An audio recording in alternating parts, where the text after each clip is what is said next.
Hi, Jesse. Welcome to the Micro Solidarity podcast. Thanks, Rich. Thanks for having me. It's exciting to sit down with you, especially in this awesome workshop that you're in. I'm a bit envious of the tools behind you, but that's not the subject of today's conversation. We're talking about your experience as a space organizer. And I think it was like a week or two ago on Twitter, you just left a post saying something like, "Oh, I just realized how much I learned about organizing a community space." And I said, somebody should interview you about that because, sometimes when you have these moments of like being full up of lessons, it's good to capture them and share them with anyone in a kind of open source way that other organizers can learn from and share experience. So for today's conversation, I thought it'd be good to just lay out some of the basic facts, like what kind of space, how big, how long, what happened, and then we can dig more into like lessons and things. So I know very little about what you've been up to, so I'm showing up as a genuine interest. Like, tell me more. What was the space like? Yeah, sure. So I have this spot in Brooklyn. I'm in it right now. Hmm. And it's basically just a big old warehouse that I got a few years ago. I didn't buy it, I rent it, but the landlord doesn't really care what I do in here. And ended up having to gut the whole thing and redo it, which was its whole own adventure. But I had honestly like very little plan when I started. I kind of was just like, I have a lot of friends who do a lot of cool shit, and they live in Brooklyn, and there's no space to do anything here. Mm. And I have interests that take up space, like working on old cars and motorcycles and stuff like that. And so it'd be really cool if I could make a space where my friends could do their thing and I could do my thing. And if somehow it like wasn't ungodly expensive, that would also be sick. And that's basically like why I moved to New York in the first place, was to do this. Um, and so yeah, I ended up with this spot. It's like 1,800 square feet or something like that. So not massive, but pretty damn big for Brooklyn. And it's turned into like a sort of an everything space. So we've had a lot of concerts. We've done like comedy and plays and all sorts of performance art. And then also people have taught different kinds of workshops here. Like I'm at the tail end of teaching like a motorcycle repair intro class sort of thing in here. And we just kind of try to set it up to be as modular as possible so we can have tons of different kinds of events in here relatively easily. And also it just has become sort of a landing spot for friends who are visiting from out of town to just stay here. So I'll sometimes have like, 9 people sleeping here, which is kind of funny. Um, yeah, I think that's kind of the gist of it. I guess I could give you a quick 360 here. Red, Sort of like, oh Jesus, red. main I, part of s- the suite. I see good guitar amps and good motorcycles. So that makes me happy. It feels like Yeah, home. Yeah, these definitely. are the, like where I come from in New Zealand. This is a very common kind of thing. There's a lot of these spaces. I was involved in a few of them, but it's not what I associate with Brooklyn. No. It's a rare thing. Um, And what about the like kind of organizational side of things? Like, is it like a for-profit company? Is it a group of volunteers? Like, how? Yeah, tell me more about those sort of practicalities. Yeah, so it's it's basically a group of volunteers. My name's on everything Mm. and I pay for everything basically. And then there's a lot of people who are involved to various degrees in like helping run events or helping do social media stuff or helping with just like whatever random stuff needs to get done. There's very little organizational structure of any like any explicit organizational structure. There's been a little bit more in the past like 6 months, but for the most part, it's just kind of been like a total free for all, which has its pros and cons. I'm sure we'll get into that later, but yeah. And the money side is sort of like when I started it, I was just like, I don't even know if this is going to work, but I'm just going to like get the place and then worry about it. And there have been times where it has made money, but for the most part, it has lost money. But I also live here, so it's easier to just Right. like write it all off as a tax expense and call it rent, basically. Yeah. Um, Yeah. yeah, the financial aspect of it has been its own sort of confusing thing in that, like, I originally kind of didn't have any intention of making money from it, and I had another job that I was using to pay for it. But then the more time I spent working on the warehouse, the less time I spent working on my job that made money. So I've sort of gradually had like a decrease in income and an increase in expenses at the same time, which has been a funny thing to try to figure out how to manage. Yeah. Yeah. Yeah. Maybe we'll get into that if it seems like an interesting thing to talk about. Yeah. Um, but before we talk about what the struggles like, what are you proud of? Yeah. Um, I mean, just overall, and I'll say why a little bit, but like this has just been the coolest thing I've ever gotten to like be a part of. It doesn't really feel like it's like me. It's like Mm, this big group of people that have all contributed anywhere from a little bit to a ton to like make it happen. And yeah, just like I think a lot of people have had really like a quite a lot of really sort of special experiences in here, whether that's just like feeling a sense of like being in a really welcoming open space that like sort of at first glance just looks like, you know, a venue if you're here for a concert, or a warehouse if you're here to like work on a motorcycle or whatever. But the ethos of it, I think, has really like for some reason stayed quite friendly and open and mm, chill. And so I'm mm, really proud of how like consistently people tell me that when they come here, they feel really like able to take risks, and like they're not, no one's gonna be giving them a hard time about anything, and that no one's gonna be an asshole. And so I think that sort of cultural thing is the thing I'm most proud of. mm. Have you have you done any have you put in place like any explicit sort of structure or facilitation or events or anything that's like really designed to create a kind of bonding between people, or is it all just sort of implicitly being transmitted through the vibe? I think mostly the latter, or actually entirely. Like we Mm, haven't done any explicit anything really, mm, um, but we have been pretty intentional about like never having an event where like we don't get a good vibe, like we don't get a really good vibe from the people who are putting it on if it's not us. yeah. And also just like running this DIY space like it's a business, in terms of like trying to do a really good job of everything all the time, even though like no one's making any money, and in theory like from a business sense doesn't matter. Just I think being really on top of shit in a way that Mm. is, I think, unusual for this sort of freewheeling space has helped with that a lot. Yeah, yeah, yeah. That makes a lot of sense. This is, I guess, the question for me is coming from one of the things I always kind of flip flop on with the micro solidarity approach is like the obvious or like the most visible parts of micro solidarity, like the courses and stuff like that. It's all of this. Hey, look, these are these facilitation techniques you can use to like accelerate bonding and intimacy in a group. And I think they're useful and they have their place, but also there's something more resilient and somehow less cringy about people bonding by fixing motorcycles, or you know, like that it's not like we're gonna do a sharing circle, but it's more like people getting on with life and just doing it alongside each other. That to me is like more compelling in the long term. Mm. Um, and so I'm always just curious about how much to make explicit and how much to do implicit, you know, like how much to have it like the relationships are forming kind of out to the corner of your eye rather than being relationships to the focus. Like, yeah, that's Yeah. interesting. Yeah, no, I mean, so I kind of got involved in micro solidarity on the tail end of all this.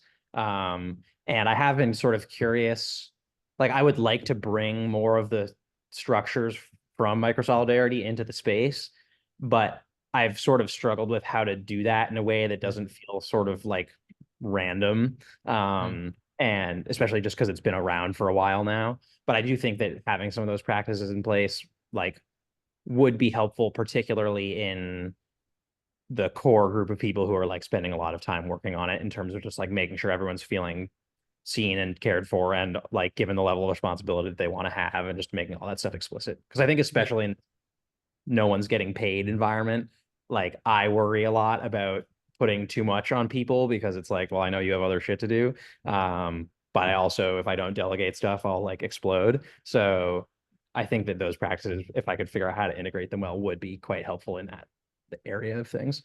Yeah, yeah, yeah, yeah. And I really have this philosophy that like the the kind of quality of relationships in the core team, they really set a lot of the constraints about what the relationships are like for the rest of the community. And so like if you guys are on a good wavelength with each other, then that sort of like ripples out and people just implicitly somehow by some kind of mammal senses, they kind of pick up like, oh, this is a place, like you said, we have some standards, like we do things in a certain way, and it's also very informal and no one's going to give you a hard time. Like that somehow that gets communicated by the people who are taking most responsibility, and you don't have to have a workshop about it or put a sign on the wall that says this is how we do things. It's just kind of like Totally. leaks out by osmosis. Yeah. Yeah, I've been sort of actually the whole time I've kind of wondered like, so what did happen? Like what made it feel so consistently really good in here? Yeah, Because there was no like explicit doing anything to make it that yeah, way. yeah. Um, but it's also very obvious when we're having an event where it doesn't feel quite right. And so like I know it when I feel it, but I'm still not entirely sure like what the hell is going on. Yeah, yeah, yeah, yeah. Super common. So the first question that comes to mind for me is like, what what does hospitality mean to you? Hmm. Like, is that something you care about? Is that a yeah? Is that something that Yeah. preoccupies you? I think I never would have like assigned that word to it. I just wouldn't have thought of it. But yes, I totally care about that a lot. And like I can be pretty anal about like making sure that people have all the shit they need when they need it as quickly as possible when they're throwing an event here or when they're coming to a workshop here or whatever. I don't want them to have like a half-assed experience, whether they're the people attending the event or the people putting on the event. Um, and also like just being as nice as I can be to them too, because like I know that when I go somewhere and people are like everyone I interact with is like both helpful and really nice, it's like, wow, I want to just be here all the time. So that's been a big sort of aspect of what I've been trying to do. Mm. And I And think I'm a lot of guessing that's just emerging out of you spontaneously, right? Like that's not a strategy you're running. right, yeah. Yeah, I just think this is like, again, it's this sort of dilemma for me in the micro solidarity philosophy is like, um, this thing about hospitality of being friendly and being helpful, being kind of on top of things like that. There's not some kind of breakthrough new technology that's like, oh my God, you got to tell the world about this. Like, have you heard about being nice? um, it's a very mundane and it should you would hope it was just like a common thing that you would go to any space and be treated that way. But it's almost like some of these fundamental basics about how to be a decent human and how to run a group that feels comfortable to be in. Somehow there's like it gets lost in translation, or there's like some missing, like the download is not making it from one generation to the next or something. So I feel like we have to like bring it back to the surface and like there's a thing called hospitality.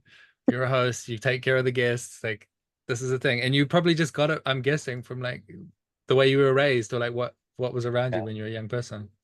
Yeah, that's interesting. I'd never even really, like thought about this topic before really, but it does seem like sort of crucial to the whole thing. And I think I would imagine I have amusingly little experience with other sort of spaces of this sort because I just like moved here and started this and then I never leave.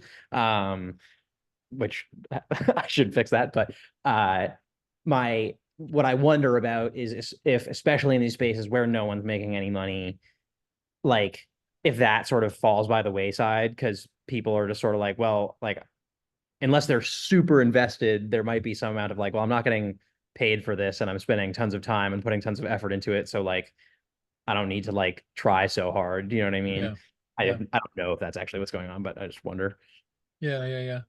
I just think like this applies to so many different projects that there are a lot of people that are really feeling like a burning need for more community in their life. And like if you can go some way to meeting that need, it just inspires so much loyalty because people are like, Mm. oh, this is what I've needed for so long. And these people treat me with respect and there's a place for me to contribute and it feels meaningful. And like the whole question of am I getting paid or not, I feel like just gets swamped by those much more deeper human needs of a place to belong, place to contribute, place to feel seen. Like if you're getting that, yeah. Yeah, it's really powerful. Yeah, that's interesting. I appreciate that frame. That feels like a much more optimistic frame in some ways. Yeah, yeah, yeah. I'm a professional optimist, Jesse. um, so the original impulse for this conversation was you talking to another organizer and saying like, "Holy moly, I've got a lot of experience to share." I wouldn't have thought of myself as that kind of person, but apparently I've learned something. So, what did you learn about organizing a space like this? Like, what if maybe if it's useful to think about like, yeah, there's someone who's setting up a space across the road in Brooklyn, like, and you're heading out of town, what would be your download that you give them? Like, make sure you take care of this stuff. Yeah. well, I guess a useful piece of context for this is that I'm shutting this place down in like a few months. And so I've been doing a fair amount of thinking about like Hmm. what went well, what went poorly, what would I change, etc. Um, and I guess I'll preface all this with just a like, I think just starting is sort of the best option. Like, if I wouldn't worry about all this shit too much, if you're just like, that's too much. And like, Amen. yeah, because I would never have done it if I thought about it too hard. And luckily, I just didn't think about it too hard. I'm sure if I had like had this list in front of me, I've been like, that's a lot of shit to think about. Like, I don't know if I could do that. So with that out of the way, um, I think the biggest mistake that I made in this whole thing was that I started it by myself, despite the Hmm. fact I like intended it to be a community space. Hmm. And the struggle with that I only sort of realized was going on in the past year or so was that, or is that a inevitably no one else is going to feel quite as invested in the whole thing as I do because like I've contributed by far the most time and energy and money and everything to the whole thing. And I'm undoubtedly also the most emotionally tied up in it. And so that makes it hard to transition it into like a communally run space Yeah. entirely, Yeah. because other people don't feel responsibility and maybe more importantly like don't feel ownership of it, and like people know that I live here, and so I think they think of this place and they think Jesse instead of thinking this of this place and thinking my place too. Yeah. um, Yeah. and so were I to do it again, and I think I probably will do it again at some point somewhere, I would seek out the people that I wanted to have be the core crew before I did anything else, and then sort of worry about location and money and all that stuff. Because I think that is like without a doubt the most important part of the equation in a community space. Mm. Yeah. Yeah, that really tracks with my experience too. And like, um, there's this, I don't know if it's a real proverb, but it gets passed around, this thing about if you want to go fast, go by yourself, and if you want to go far, go together. Yeah. Like that. That's been my experience. Like, I mean, part of the reason that the space is awesome is because it comes out of the clarity of your intention. Like, you know what it should be, and then you just do it, and you don't have to negotiate with a group of people to figure it out. But also, you don't get the benefit of having a lot of people deeply committed. And there's a trade-off, which is that, yeah, maybe things will move slower or have less coherence or be a bit more, chaotic in some ways, but to have like multiple people who really profoundly care about it. So you can go through a season where you're not really paying that much attention, but the thing is still growing in its own way. Like that is just a completely different equation. Yeah, totally. And I think that kind of dovetails nicely with the second major, there's sort of like two major mistakes that I think I made. And the second Mm. one was not defining the purpose very clearly. Mm. Um, because I kind of had just this vague sense of like, I want space for everyone to do everything. And that is kind of what it turned into, but that makes it hard to like get the ball, like get the flywheel going because the pitch isn't that clear. Yeah. Like saying, "Hey, come to this space where you can do whatever you want," is actually like not a very good pitch because then people have to be like, "So, I know there are boundaries of some sort, but like, what are the Yeah. boundaries?" Um, and and what ended up happening as a result of the lack of definition is that primarily other people's interests of what they wanted to do with the space got put ahead of mine, and I like that's on me. It's not like Mm. they like were Mm. pushy, but and I mean I was super excited about it also, but over time it became this thing where like mostly things that weren't really my thing were happening in here, and but I like was still the one who had to deal with it. Yeah. And Yeah. so it sort of like early on became a venue, and we were suddenly running like a full-on venue, and everyone was kind of like, "Whoa, like we don't have a liquor license, we don't have a permit to have people in here. We have neighbors who we share a wall with. Um, so we're just running like a fully illegal venue, like several nights a month, and none of us even planned on doing it in the first place. And like also the green room and was my bedroom. So anytime there was a show, I would have to like move out of my bedroom. So basically what I'm saying is just that being clear on what you do and don't want to do, I think is important. And it's been hard to sort of turn the ship Mm. because we got all this early momentum from all these shows that Yeah. we threw. And we still do some shows and it's still really fun. But trying to not be Highside, that's the name of the place, the venue, um, has been difficult since that's what like we're most known for still, even though we stopped having shows all the time like a year and a half ago. Yeah. Yeah. Well, yeah, that makes sense. I'm yeah, I get contorted about purpose, like how tightly you to define it versus leaving it open. Like in retrospect, um, how would you define it that that leaves, there's that impulse that you have of like come everyone and do anything. Like Yeah. I get that impulse. So how can you yeah, what's the sweet spot between it's for everyone for everything versus like it's this one thing? Like do you have a sense of like how to articulate that sweet spot? Not really. This is another part of the like if I did it again, what I'd have to figure out kind of thing. Um, I think maybe a better starting point would be like here is a fairly defined list of types of things that we want to have happening in here. Also, if you have something else that you want to do in here, we're open to it. Come talk to us and we'll figure it out.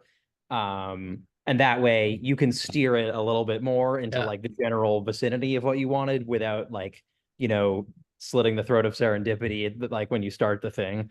And yeah, I think I just think that once, or my experience has been that once the ball's rolling, it's really hard to stop it. And so, like, if you are more interested in doing one particular thing than another kind of thing, defining it somewhat will just make it a lot easier to like stay in the lane that you wanted to a little bit. Yeah. Yeah, that sounds a lot like what we did with the space we had in Wellington in New Zealand. Um, where on the sort of website where you could apply to use the space, it said, you know, we're really open about what happens here. These are some of the things that we're excited about. This kind of activity. And there's loads of things we haven't thought of yet that you might be really excited about too. And so like if yeah, fill in this form if you want to do that, but I think having that kind of steering helped with the filtering process because it meant that like 99% of the applications that came in we were happy to approve because people Right. had been it's like okay it's not I'm not going to run my wedding there or like there's kind of types of Yeah. event that get filtered out because they can see this list and they're like, okay, it's not for me. Yeah.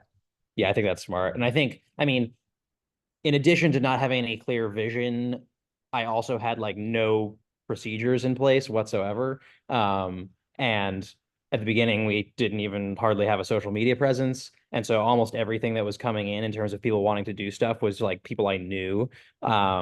And it's a lot harder to say no to people you know.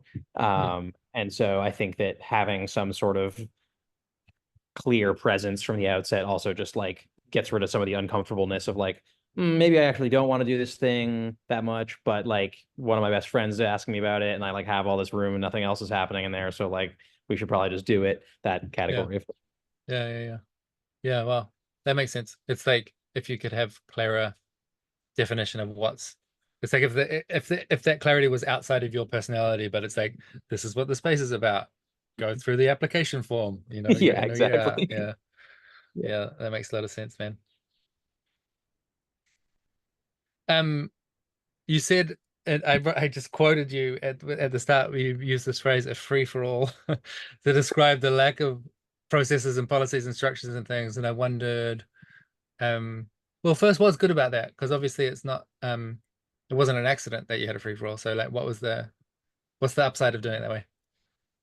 um I think that people feel very welcome like when there's no like you don't come in and then there's like rules on the wall and like everyone's being a hard ass about shit. Like people, I think, just feel really like open in a way that they might not otherwise. Kind of like or like default open. Um, it also is like much easier at the beginning. Like you don't have to set anything up to be a free for all. You just like open the door and then it's free for all. So I think that was good just in terms of like getting things going. Um,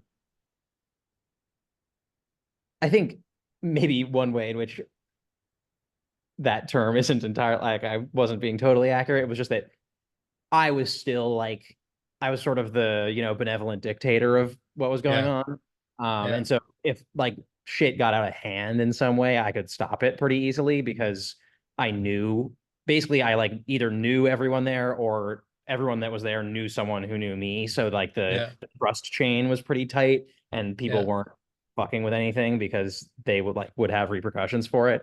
And it kind of incredibly like there's a ton more stuff over there, like tools and an old Mercedes and all this shit everywhere. And like nothing has ever gotten broken or stolen ever once. And we've had like 200 people in here at once before. So something about that, something about the trust Yeah. situation worked really well. Yeah.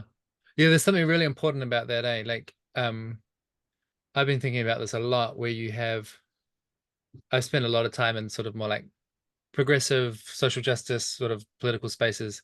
And it's increasingly common in those spaces now where like back in the day, it was more like what you're describing, this kind of punk Mhm. subculture thing. Now it feels more almost bureaucratic in a way, or like and I don't mean that in a disrespectful way. It's like people are really trying to create safety and inclusion and things, and they do that by getting a group of people and putting their best efforts into defining some rules that really encapsulate the best values that they can get. But it's like there's one way to govern a space is like with this explicit structure, and the other way is what I would think of as more like the trusted auntie or like the village elder, where it's just like everyone knows that it's their place and we respect the hell out of them, and they're super generous and kind, and they're very liberal, they're going to tolerate all kinds of stuff, but you know that there's a line and you wouldn't dare to cross it because you're going to be like persona non grata. And I just think like that actually works really well like to have the uncle or the auntie or the elder or something like that. And so you're saying like, oh, if I was doing this again, I'd do it with a group, and I'm like, yeah, how do you balance that kind Yeah. of collective enterprise with having that sense of personal trust where people they respect you personally? It's not this emergent collective identity that you've defined that has encapsulated. They just feel a personal responsibility to like not betray your trust because you've been generous, and that Yeah. it's like how do you scale it when it's not just a single person but it's a core crew? Yeah. That's really interesting. Yeah. I mean, I think it probably doesn't work quite as well, but still sort of starting with people who have maybe like trying to initially get people into the community who have like close ties to more than one of the people in the group that's founding it or something like that. But yeah, I agree that there is something in the like Jesse will be mad at you if you fuck that Yeah, up thing yeah, that yeah. Yeah. yeah. And also, like I'm seeing the machine behind your shoulder. It's like you can really hurt yourself with power tools. And if Jesse comes in and says, hey, don't fuck around with that, like you're gonna take it seriously. Um, I'm just thinking like with our experience in the Inspiral community, one of the organizing structures that I always found really elegant is this like two-tier membership system. So basically you have this tight core of members where in that core it's hard to join. You need like a super majority of trust from all the other members to get into that. But if you want to participate in the activities and come to the retreats, and you can join the second circle, and you just need the trust of one member to get into that Mm. second circle. And so it's like you were saying, the trust graph, it's like everyone knows someone in the core. And Mhm. so it's like it's not centralized on one person, but there's like 15 people there, 20 people there. So that kind of worked. It's less coherent than what you've described. Like it's more emergent and chaotic and messy, but at least we had that sense of like the social graph is tight enough that you can govern it by personal relationships and sort of implied governance rather than having these laborious rules. Yeah, that's Um, cool. so the flip side, what was not so good about the free for all? Yeah, I mean, just like I was never quite clear on exactly what was going on, even like I know that there's a concert happening on this day at this time with these bands, but like that's all I know about it often, or like I just sort of leave all of the like dealing with the anything other than the logistics of the event to the person running the event. And so sometimes like occasionally the concerts were just bad, which was frustrating. And like a core, I guess this is like a thing worth mentioning is that sort of the maybe the only core principle of the space at the very beginning was like, I want, I don't care if people are really good at what they're doing, but I want them to be trying to be really good at what they're doing or something like that. Mhm. Um, Mhm. and I think that has mostly been quite like well received and we've stuck to that. But at the beginning, especially when I just like wasn't sure what was going on, I was just sort of like saying yes to stuff to because it was like, holy shit, we have this momentum all of a sudden. Like people are coming here. Like I never expected fucking anyone to come here, and I don't want to mess that up by like being too picky. And then we occasionally had shows where it was just like the fucking vibe is super weird in here, or like this is pretty bad in a like you're not trying kind of way, or stuff like that. That was just Yeah. kind of frustrating and felt counter to the point of the whole thing. Mm. Mm. Yeah, Yeah. So there's chaos. for sure. Not like Yeah. horrendously so. Like it wasn't like a huge issue, but it was definitely a thing. Yeah. Yeah. I had to go through a struggle, I guess, myself with being a founder or an organizer and having a vision, and then having to sort of figure out how much of that when I feel that like, oh God, this show sucks, or you know what I mean? Like how much of that I need to swallow and just be like, okay, this is the price of doing community stuff, and how much I actually need to go like, no, this is a hard line. We've got to maintain it. Like I find that really challenging. Yeah. Yeah, it is kind of complicated because also if you want to keep the place feeling friendly, like you can't be like a taskmaster, like you must be great kind of Yeah. thing. Yeah. Um, Yeah. yeah, it's a little complicated. And especially Yeah. in one funny part of this is like there's been tons of stuff going on here that like I the like category of event is something I don't even know anything about. Like I don't know shit about stand up, and we've had a bunch of Right. stand up shows, and they actually have mostly been pretty good. But I had like no way of even assessing if they were gonna be good or not, other than like someone I trust being like they'll be good, and I was like okay, like I hope they are. Um, do you want to talk about money? Was something we Sure. kind of skipped over at the start. Yeah, so tell Yeah. me more about how that's been, because I know that can often be complicated. Yeah. So um overall almost exclusively lost money. Um, the goal, as I think I said earlier, wasn't ever really to make money. So I feel okay about that. And like, luckily, have enough savings from when I was working a lot before I started this place to make that not like catastrophic. Um, but that is a substantial portion of why it's shutting down is just like Yeah.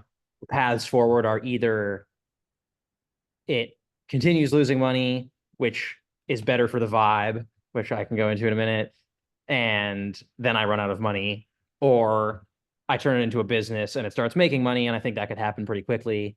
But then I'm running a business that I never intended to be a business when I could just run some other business instead if I'm going to run a business.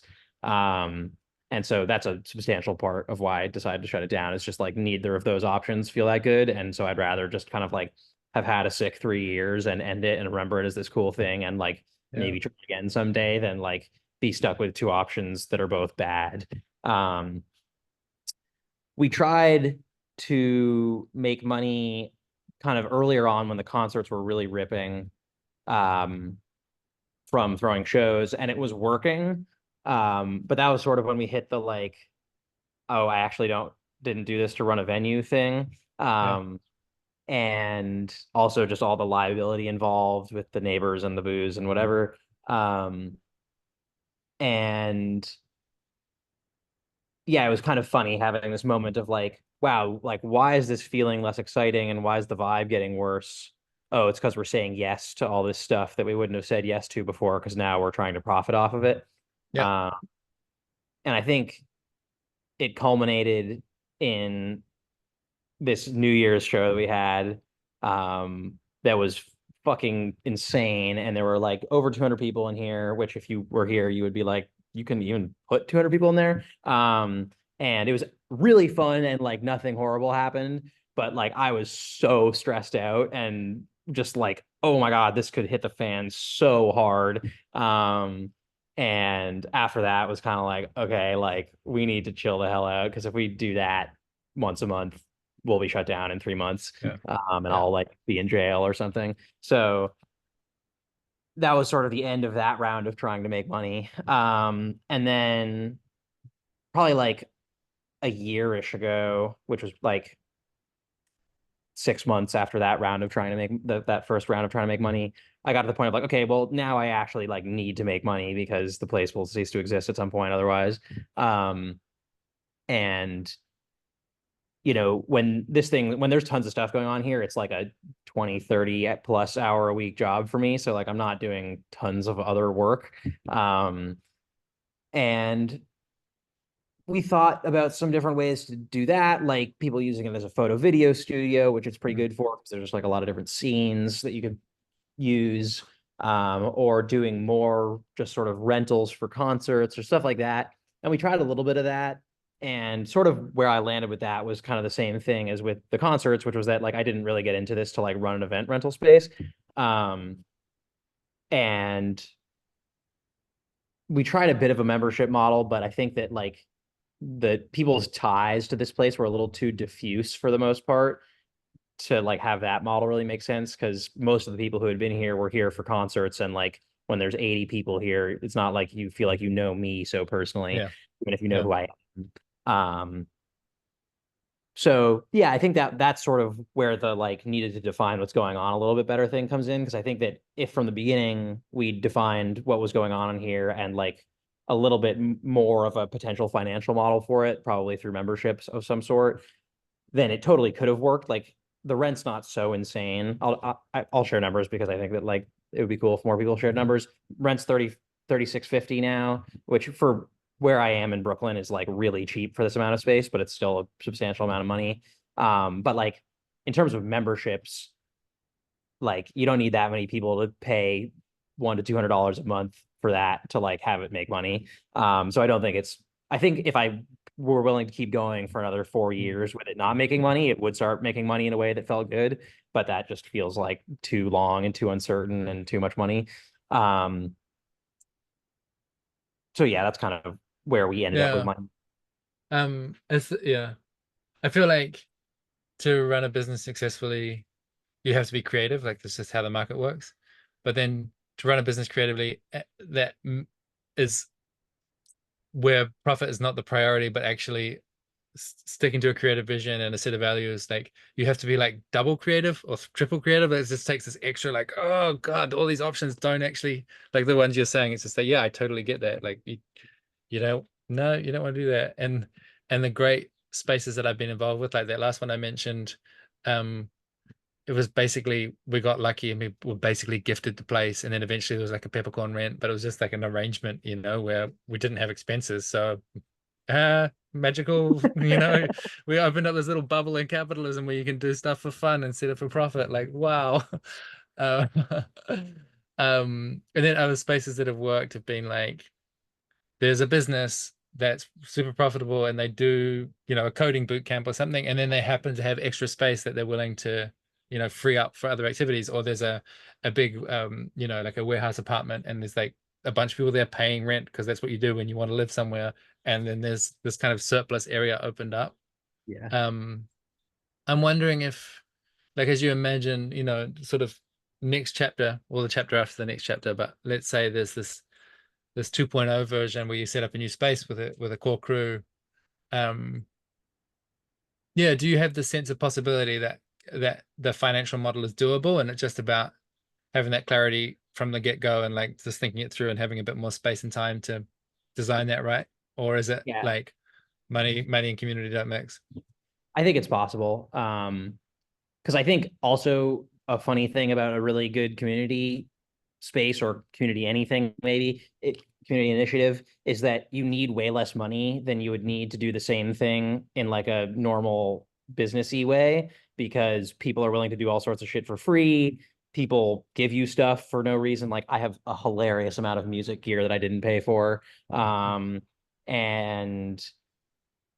people are willing to pay relatively more for the same thing than maybe they would be willing to pay at it for to like a normal business. So yeah, I totally think it's doable.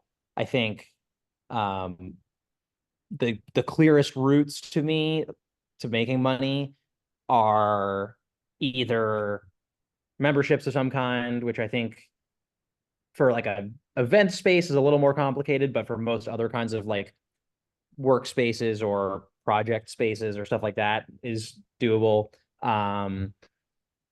Benefactor is a good one. Like there's I know of places in New York where like there's just someone who to them like 100 grand a year to run this place is nothing. And so that's how it runs. And I have Yeah. some qualms about that just because it feels sort of disaligned with the, distributed community thing. But at some level, I'm kind of like, okay, well, if they don't care and you can figure out how to make it so that they don't have like outsized control over what's going on in Yeah. there, then like it's definitely better than not doing it at all. So like that's cool. Um, and then the third one is kind of one of the things you were saying of like running a business that also has this community component and um, using the profits from the business to like, bankroll the community side of things. Like an example of this that I've thought about is I love working on old shit, old machines.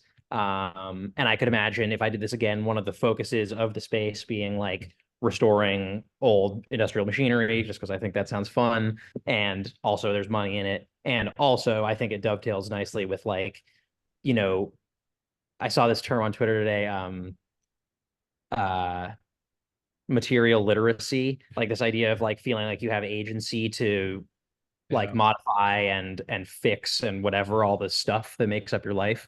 Oh, Which I think is a cool like a cool and important thing that I found really fulfilling. And so like I think you could have a business that does something like that, like restoring old machinery, and also has a major focus of the business being teaching people how to fix their own stuff. yeah.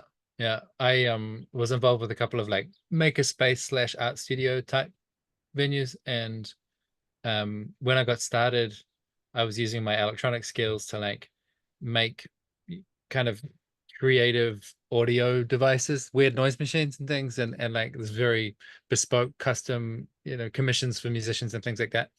Um, and at first I found it basically impossible to make a living because you're competing against mass production and it's just like such a tiny market.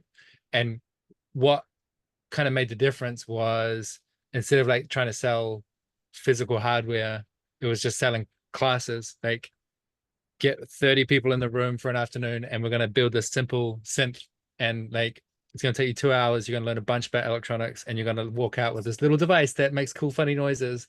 Like that suddenly was a business model that worked. And it was like that's what I mean by the creativity. It's you kind of like roam across different configurations of your interests and like what brings you some joy and then what people are willing to pay for. And it's like, look, oh, it's there. Okay, I guess I teach people how to build synths now. Like, great. Yeah. Yeah, totally. This is a bit of a tangent, but like on the sort of electronics and building shit topic, I think also one model that can work quite well and has worked well for me in like my work, I can say why or say how in a sec, but is like making all the designs of everything you ever do free and then charging to like actually implement the designs. Yeah. And that way like people who are diehard do-it-yourself people will be stoked on it and be willing to pay you to help them, and people who don't want to do that will be willing to pay you to make it for them. And like I'm a my work is like software consulting stuff, and Hmm. pretty much all my business comes from a few open source libraries that I published that I like actively maintain, and people just pay me to help them use it for their business needs, which is kind of a fun model because it feels more philosophically aligned than like non-open source stuff does. Yeah, totally. That's my jam. Um, I'm looking at my list of things, my list of notes. Um, is there other stuff that you had as you were preparing, where you're thinking like this is like critically important stuff that you want to make sure you get in the can? I've got another couple of questions, but I want to make sure if there's stuff that you've got on your mind. Yeah. I guess a couple of things I can touch on really quick. One is um when I was trying to figure out how to get more people to feel more bought into the community, I was talking to a friend of mine who does a ton of community organizing, and he offered this reframe of like rather than asking people to help, invite them to like do whatever it is that they feel called to do that dovetails with what the space needs. Um, which sounds like a relatively small change in like what you would say, but I found it to be quite powerful because it feels much less like needy. It's more like, hey, like you have all these cool skills and we can provide something to you to help you use those skills that will also help us. And So I've really liked, even just for how I think about it in my head, even if I said exactly the same thing, that Yeah. frame invitations instead of like asks. Yeah. Yeah. Yeah. Yeah. I think that when on the part which is about belonging, I know that's not the whole story, but the belonging part, like for a lot of people, this the quickest path to feel belonging is to contribute. Mm-hmm. It's like wash the dishes, make a meal, like just do some sweep the floor, like make some kind of contribution to the space and have that acknowledged. And it's suddenly like, click, oh, this is my place. I've got a role to play here. People Yeah. value me. Like, yeah, Yeah. it's good technology. Um, what else do I have? Well, I think I touched on this a little bit earlier, but this, because of the lack of there being any money going to anyone from this at the beginning, or maybe through most of it, I felt weird about like asking people to do too much. Right. Um, and I know like logically that actually what's going on is that like they'd be happy to do more mostly, and I should just ask. But I feel a lot of tension around like not like asking my friends to do stuff they don't want to do, basically, and them feeling like they have to say yes because like I'm asking them. And that led to me getting like super burnt out like a year and a half in because I was just trying to do everything. And I was, but I like was never going to bed ever. And that didn't work that well. And then at some point I just sat down with everyone and was like, hey, like I'm gonna make all this shit explicit that I've been worried about this whole time of, you know, I need your help to make this work. And I need you to like be on top of shit and do it when you say you're gonna do it. But I also feel weird about making these like manager feeling requests of you in this situation where you're entirely doing this voluntarily.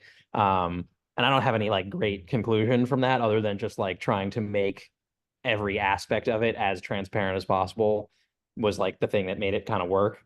Yeah. Um, and Yeah. I even like had a reminder on my calendar for once a week to like check in with the people who were helping about how they felt about the level of responsibility that they had. And I'm guessing the thing that most did was just make me less worried, but like it still was good to check in with them and see where everyone was at. Yeah. Yeah.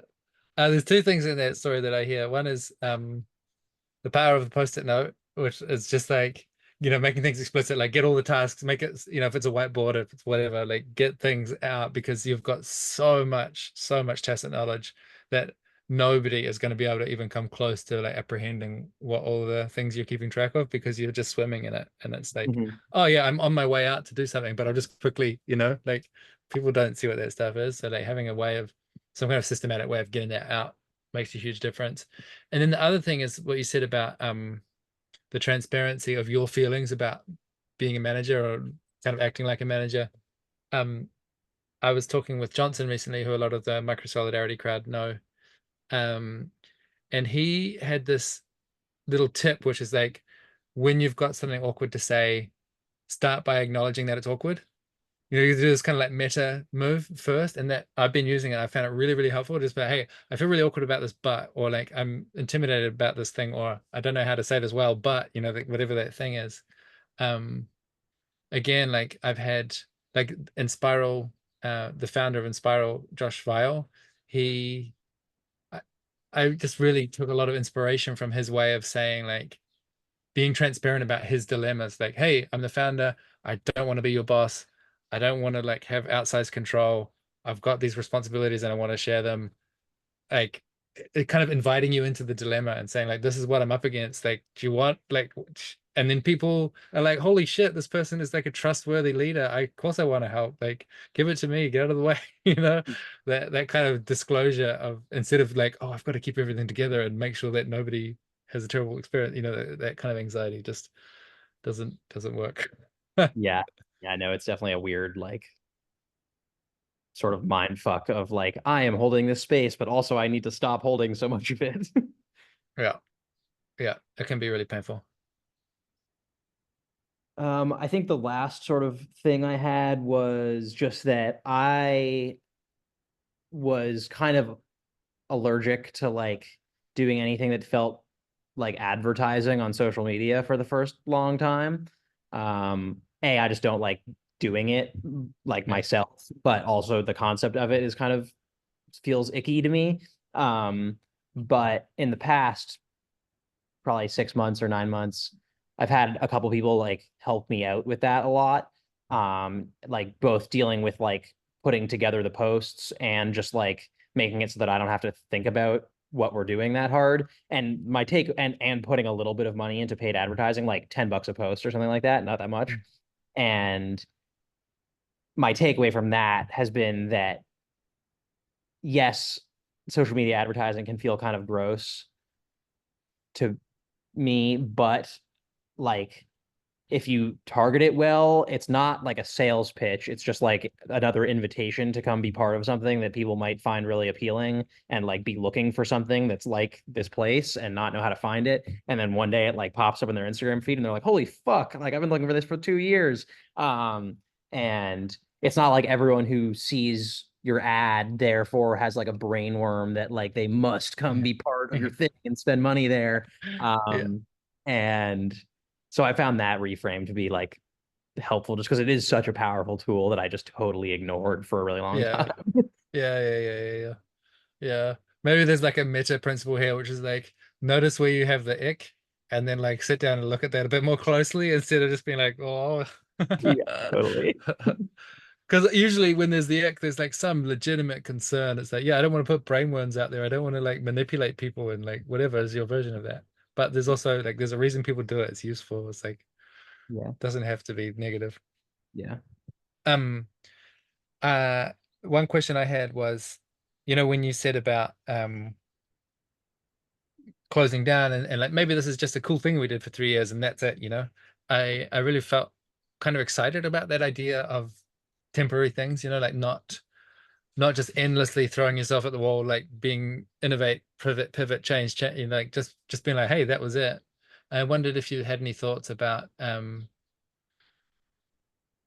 what goes into ending well, like how do you compost how do the resources there kind of stay in the community somehow if this thing's going to close down? Like how do they remobilize and like there's other dimensions too, but just like what are your thoughts about closing basically?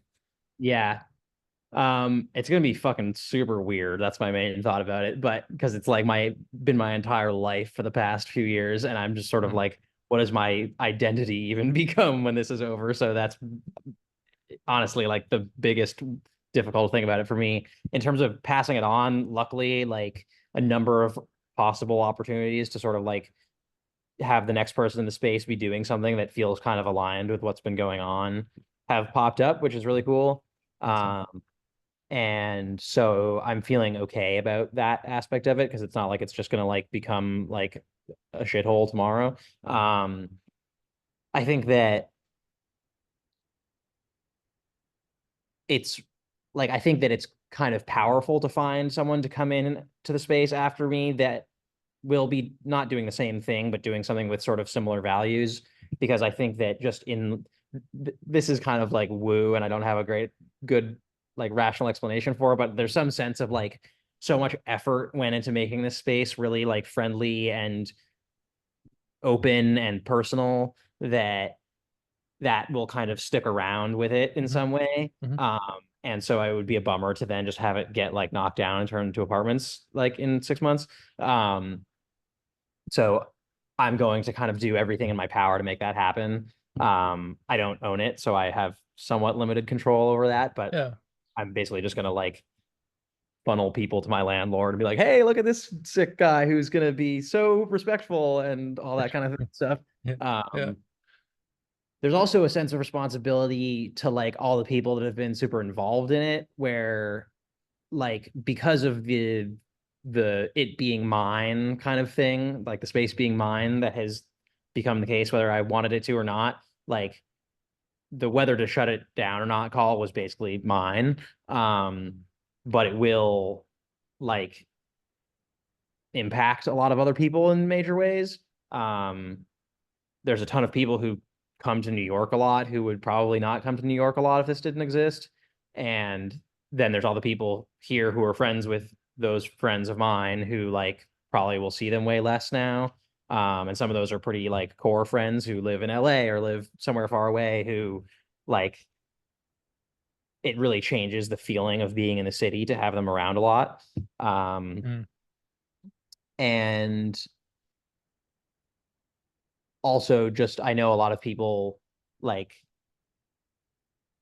feel good about having a just default space to congregate at if they want to just hang out. Like if I'm here, people can always come over. And so like that is it's sort of this third space that will be going away. Um and I don't have a great I haven't figured out how to like deal with that. I'm not sure if there is any real way to deal with that other than being like, thank you all so much. Like Mm. I couldn't have done this without y'all. And like, please go start your own space kind of thing. But it's just, I've never had to make a decision that like felt like it impacted so many other people before. And that's just kind of strange. Yeah. Yeah. Yeah. I'm just like, I'm sort of feeling secondhand admiration for you in a way, like how awesome that so many people know they can just drop into your house and like there's going to be a welcoming space for them to hang out and do stuff, and like that's amazing. And I just wonder how you can create a closing experience where you actually get the chance to receive some of that appreciation, because um part of what I've been hearing in the theme of this conversation is like when you're going to initiate something like this, how do you set up the feedback loop so that you're getting as much as you're putting into it, so that it is actually sustainable, and whether that's money or it's just like, yeah, what kind of activities are happening? I'm excited about them, all that stuff. So like make sure you get your praise, give people a chance to tell you what it's meant to them, because I'm sure it's made a really big impact.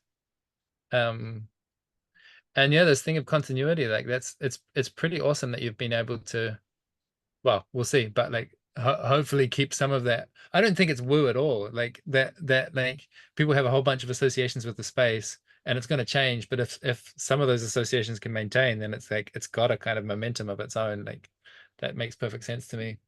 And yeah, that thing you said about start your own, like if when it's so weird, like having started stuff myself, like you start something, it's kind of not that hard. You just take a weird leap of faith and then things work out.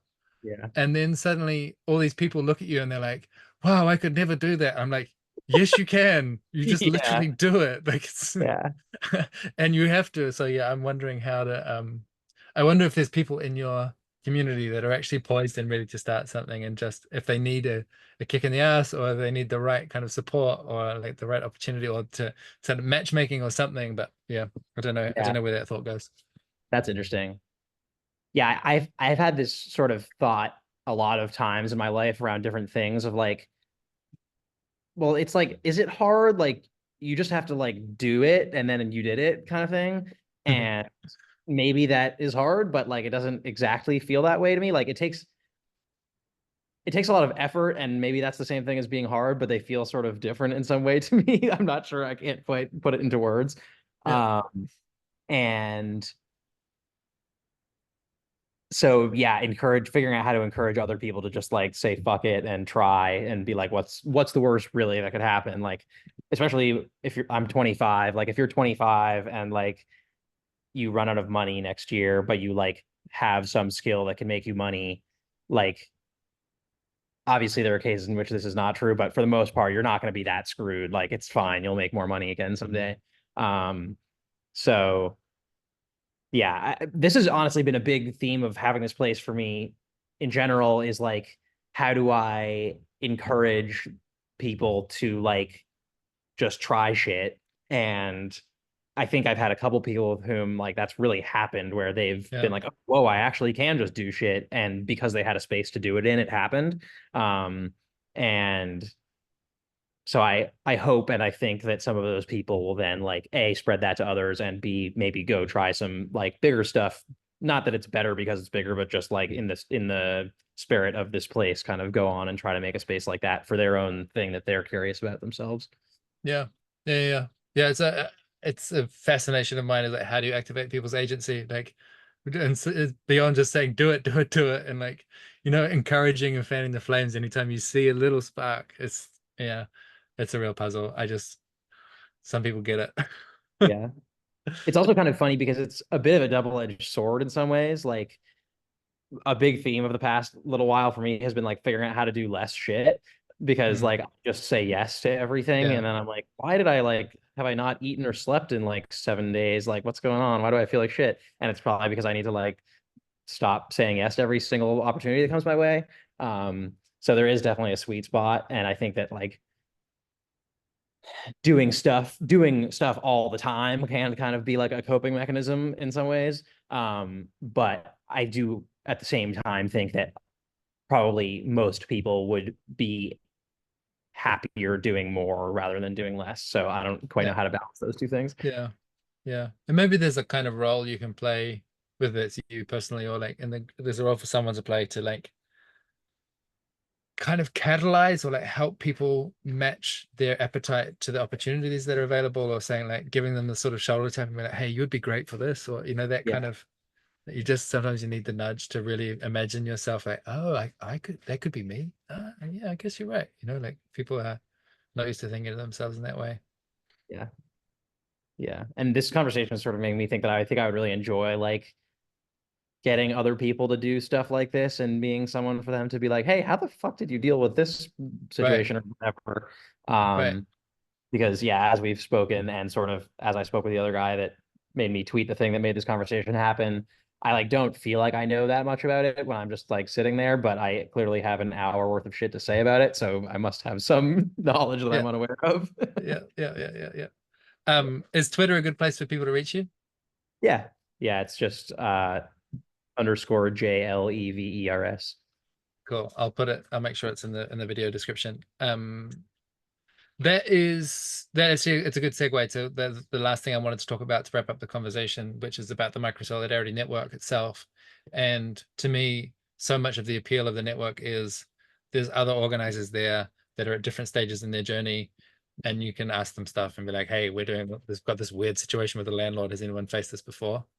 And that's my hope, is that there's sort of abundant good advice, because there are these weird situations you get into that you just have never been prepared for, and like finding someone that has common experience to like just bounce ideas with, I've found hugely important. The question that I had for you, the last question is, we've got these micro solidarity summer camps coming up. There's one next month in the Pacific Northwest, and then there's one right at the end of August, September in Austria. I believe you're going to both of them, which is epic. I don't know how many people are going to make it to both of them, but just for the people who are listening, I want to kind of stimulate their appetite about why it would be an interesting place to go. Um, and to get at that, I wanted to know, why do you think it's interesting to go? Like, what is it about the network that calls your attention and makes you want to, yeah, commit like that? Yeah. Um, I think a relevant note is that I'm like helping do logistics for both of them. And I think that like that's my sort of comfortable area of expertise, is like Mm, making stuff work in sort of most basic sense. And the that felt like a comfortable way for me to like get more involved in the network. And the network is just like, I have literally met zero people in person from the network so far, but everyone that I've encountered over the course of, like, I don't know, 20 or 30 calls at this point has just seemed like so nice and open and knowledgeable about whatever their little thing is that they're doing, or big thing. And um I'm really hoping to like go meet these people who for real who seem so interesting to me, and also kind of back to something that we talked about right at the beginning of this whole conversation was like, how do you do the more explicit facilitation stuff? Like, how do mm, you hold an explicit container for various sorts of work? And my sense is that a ton of people in the network are quite good at that and do it all the time. And that's super outside my realm of expertise or comfort or any of that. And so that's a big area where like I'm just curious to see how things go, mm, or like see what people do. I'm sure it'll go well. Um, and also I was actually just talking about this on we had a call for like the cooking team for the EU camp, and um someone like asked me what it is that I find appealing about the group, and it was just sort of that like everyone, it feels to me, has this sense of um they're like progressive in the normal ways and also really care about like how you get to the progressive outcomes. And that is something that I feel really strongly about, that like the means do not justify the ends, even if the ends are awesome. Mhm. And there's this really deep sense of like caring about doing all the little things right in service of the big things, even if it slows down the big things. And Mhm. that is something that makes me feel very warm and fuzzy and like I want to be a part of it. That's sick. I love hearing that. That's really cool. That's because the stuff about people being nice, like I think that the people in the network there's really just a high degree of earnestness and sincerity, and warmth, and like, yeah, there's some kind of emotional quality, and people I think are very like relationally skilled, like they're interested in relationships as a kind of project or an art form. And yeah, the stuff like you say about the explicit facilitation, like, yeah, there's some like really world-class facilitators in the network, and they're happy to share what they know. But yeah, this thing that there's actually a standard of quality about how we're trying to get to the positive outcomes we're steering for, that, man, that's very gratifying to hear that you're picking up on that, because that's a big project of mine. Like, I think I want to live in a world based on partnership, free of domination. And the way to Mhm. get there is not by just like flipping the domination hierarchy upside down and dominating the other team. It's like it's proceeding with care and partnership every step of the way. Like, that's so important to me. So yeah, it's validating to hear your reflection. Yeah, well, I mean, thank you for making this whole thing happen in the first place. None of these camps, none of this conversation, none of this shit would be happening if you hadn't like put it all together. So thank you. I'm having a lot of fun and I'm not doing that much work, so I'm happy to. Yeah, it is. You know what it's like. It is like a massively team sport. Like, it's really um the in the last year, maybe, I don't know how long, but for a while now, there's definitely been people putting more energy in than I am. And that's amazing that I can have a season where my energy withdraws and then there'll be another time where it rushes forward. That's what I think gives it this long-term resilience, is that there's multiple people that really feel ownership and that they've got their hands on the steering wheel, and I can kind of like chill for a bit and then step forward again. Like, yeah, that is Yeah. I still don't know how to do it right. I feel really clumsy at times in that role, but figuring out together, like, how can you play a community instigator role in a long-term sustainable way that's basically fun 80% of the time. Like, if we can figure that out, like, we're golden. Yeah. I like the term community instigator. That's a good one. I like that framing. Yeah, good. Another one is like a chief enthusiast. I think that might be a role that you play. Yeah, I think you're doing a great job of it. It's funny, like being quite involved in planning these two camps, and like this is the longest conversation we've ever had by far, even though I know you as like the micro solidarity dude. Despite that undoubtedly not encapsulating everything about you. And but like you've like popped in here and there on various calls and just been like, hey, what about that? And we're all like, oh fuck, true. And then you like leave, and then Yeah, 2 weeks later yeah. you pop in again. I think that's a cool rule. Well, I just to say about that, like I say, I don't know how to do it correctly, and it's a bit clumsy and everything, but it is an intentional strategy of not making me the bottleneck on things. Like, partly because my energy is really, it fluctuates all over the place. I'm a very chaotic person. And partly, like, I have moments of brilliance and then these like long periods of just like being useless. So you don't want to rely on me all the time. But also, yes, I've got some gifts and some insights about how to do community stuff, but I mean, I'm just a guy, like it really needs to. I don't think what the world needs is this supersized version of Richard Bartlett. Like, no, it needs this like communal, like, how do we forge a super organism out of all these individuals? And if I'm constantly in the room, it's like the attention goes and so like just trying to take more space, get out of the way, let people figure it out themselves, make, safe to fail mistakes and things like that. That feels like yeah, like I keep saying, like a more resilient, less Richard shaped, more Yeah. like the thing has its own life, its own identity, its own spirit. And then sometimes I wonder if I'm being negligent, like, by not being there more, and we'll figure it out as we go. Yeah. Yeah, I think it's easy to end up, for lack of a better term, kind of becoming a demigod in your own little pocket, even though that like destroys the pocket eventually. Yeah, yeah, yeah, yeah. And Lord, I love the attention, so like, make me the demigod, please. Put me on the pedestal. All right, this is probably a good place to press pause before I say something I regret. Uh, Sounds is good. it is there anything else you want to get on the record before we stop the recording? Um, I guess maybe just a note of encouragement to other people who would want to do something like this. Like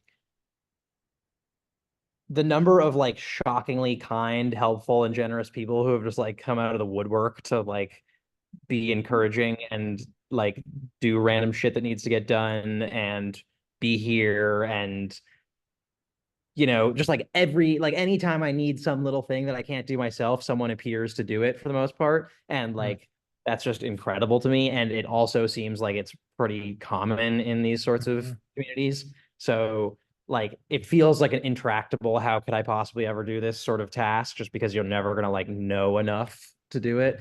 But it works out for some reason. mhm, mhm. Yeah, I mean, I take that as like it's like take your place as an organ in the collective body. Like you need Mhm. to show up and be an organ, but you don't have to be the whole body. You just have to Yeah. like be the liver and let the Yeah. eyes take care of themselves, like they'll show up. Yeah. Yeah, that's rad, man. It's been a real pleasure to talk and to like exchange experiences and hear like, oh wow, this is another cousin from like distant shores. Like to see that we've been through similar experiences is really validating for me. Um, I guess I will see you in Austria in end of August. Sick. That's Yeah. amazing. Sounds It's been really fun. Thank you for doing this. Yeah, it's a great pleasure. All right, and goodbye to any 3 to 7 listeners that are following along. Bye, guys.